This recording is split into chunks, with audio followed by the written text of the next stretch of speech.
Bonjour à tous, j'espère que vous allez bien. Nous sommes actuellement dans notre projet thème du Japon. Donc, c'est l'occasion pour nous de découvrir des choses que nous ne connaissons pas. Donc aujourd'hui, je vais vous parler des haïkus. Les haïkus, en fait, ça vient du Japon. C'est un art, ça s'apprend. C'est l'art d'écrire un petit poème de 3 lignes, pas plus. Qui existe depuis le XVIIe siècle, donc au Japon. Et donc, en 3 lignes seulement, le poète va essayer de faire une pause, comme ça, dans le temps, pour nous faire observer les choses simples de la nature, nous les faire admirer et provoquer en nous une émotion, une sensation. Ça peut être les animaux, ça peut être la nature, ça peut être les bruits, ça peut être les humains, les objets, voilà, des choses comme ça. En seulement 3 lignes, donc c'est très court. Donc, ce que je te propose, c'est déjà de t'en lire quelques-uns. Et puis ensuite, on fera un petit jeu pour voir si tu as compris ce que c'était qu'un haïku. Alors, je t'en lis un. Celui-ci, avec le toit de la maison. Allez. Matin de grand froid, la fumée montant des toits réchauffe mon cœur. Alors, je répète, matin de grand froid. Là, on pose le décor. Matin de grand froid. Donc là, on est déjà en train de s'imaginer la nature toute blanche, toute givrée. Le matin, c'est saisissant. La fumée montant des toits. Donc là, la fumée qui monte des toits, ça veut dire que les gens, pour se réchauffer, ont fait peut-être un feu de cheminée pour ceux qui ont la chance d'avoir une cheminée. Ça veut dire le feu qui crépite, la chaleur dans la maison, etc., etc. Réchauffe mon cœur. Voilà. Donc là, c'est le poète essaye de vous faire ressentir le plaisir, la chaleur que l'on peut ressentir quand il fait froid dehors, mais qu'il fait chaud dedans. Alors après, c'est une question d'interprétation. Chacun peut comprendre aussi à sa façon ce qui est dégagé par ce petit poème.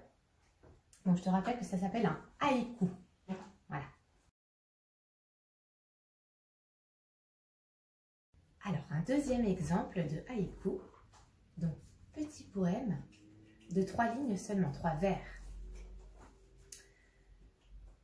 Allez, il faut se laisser aller et laisser aller aussi ses sensations, ses émotions et son imagination.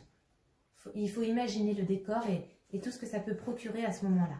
On a dit que le haïku, c'était une petite pause dans le temps, comme ça, pour observer ce qui se passe autour de nous et admirer les choses simples. La cour sans chat,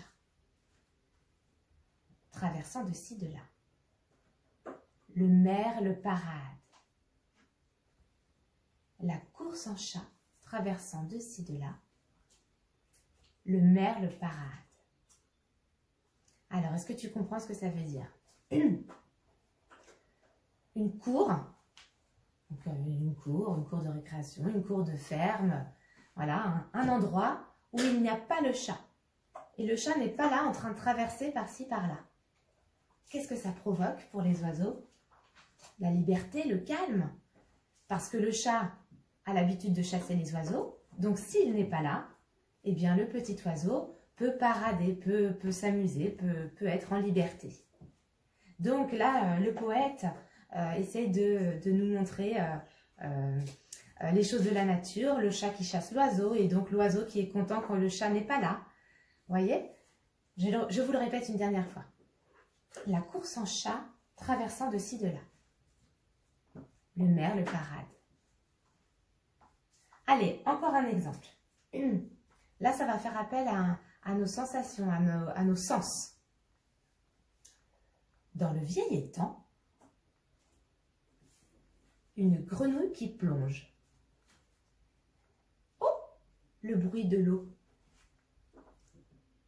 Alors là, il faut s'imaginer un étang, pas de bruit, et d'un seul coup, une grenouille qui plonge. Et là, nos oreilles ressentent le bruit, le plouf.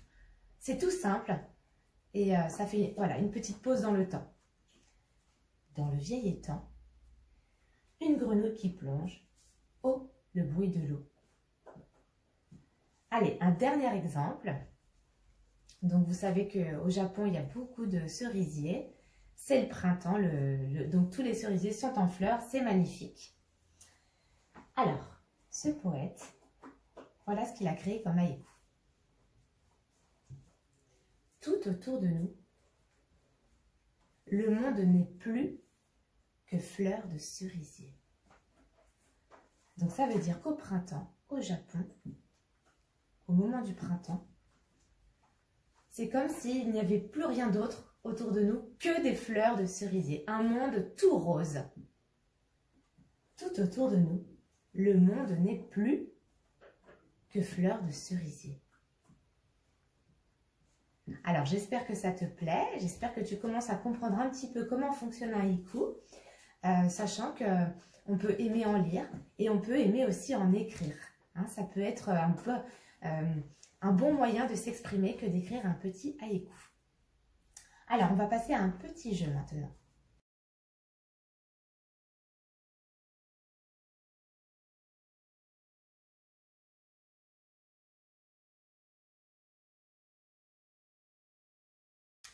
Alors, je vais te lire quelques petits haïkus et tu vas devoir essayer de deviner quelle émotion le poète, celui qui a écrit le poème, a voulu provoquer chez nous.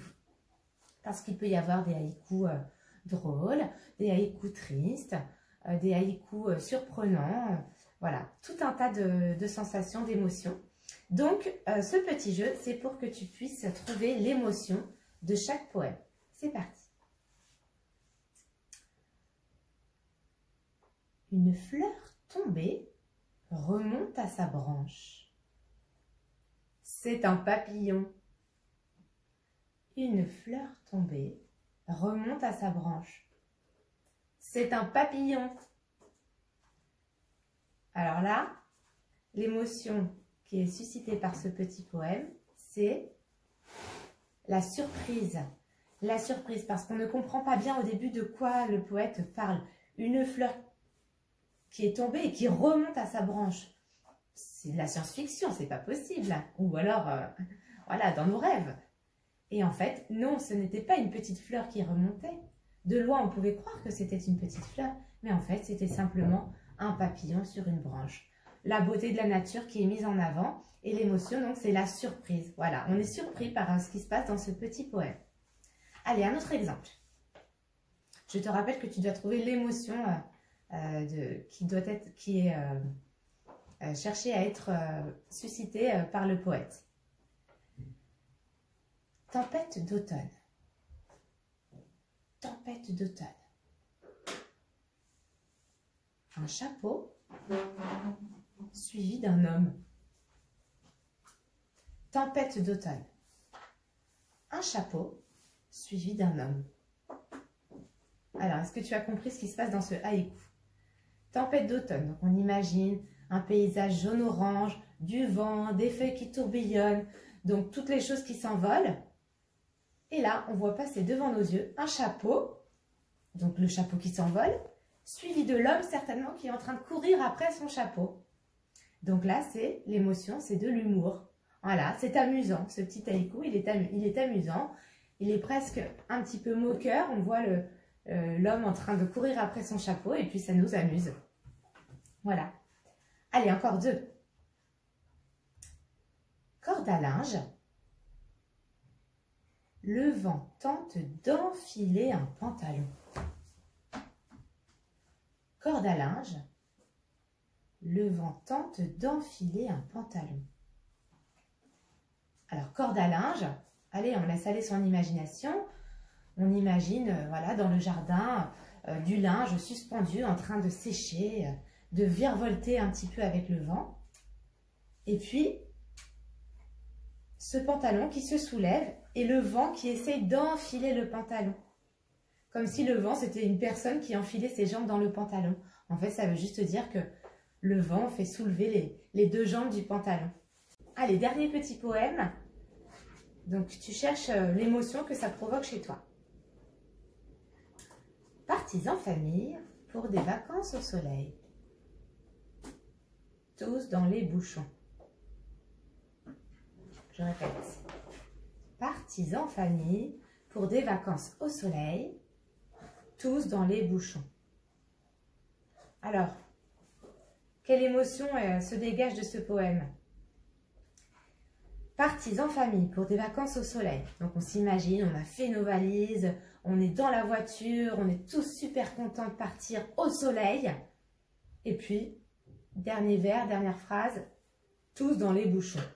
Donc c'est la déception. Et oui, c'est pas très drôle parce que finalement, on était bien content de partir en vacances et on se retrouve coincé dans les bouchons. Donc c'est désagréable. Voilà.